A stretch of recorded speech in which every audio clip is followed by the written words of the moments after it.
Merci, Monsieur le Ministre. Madame Lienemann. Âprement le retour au concept de essentiellement pour du logement.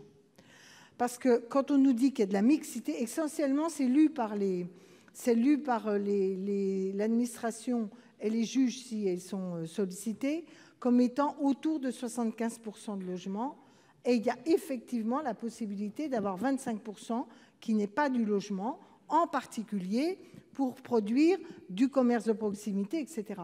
Enfin, une opération, il y a plus de 50% qui n'est pas du logement.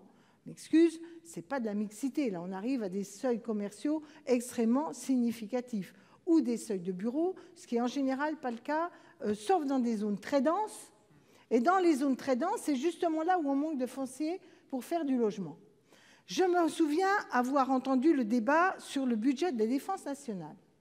Et que nous disaient nos collègues, donnant des exemples parisiens, c'est qu'ils trouvaient inadmissible qu'il y ait eu de la décote et de la vente de terrains publics, qui n'ait pas été utilisé non seulement pour du logement, et en plus, dans le cas particulier, pour loger les militaires qui, étant à Paris, ne trouvaient pas de logement.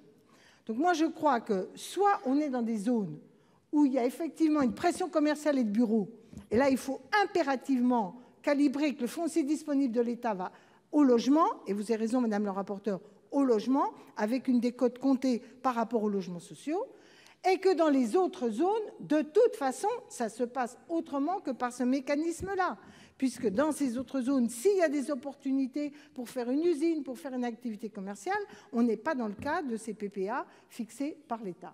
Et à partir de là, on donne aux aménageurs des opportunités financières et qui vont être favorables plutôt à le bénéfice de leurs opérations qu'à la réalisation d'intérêts publics.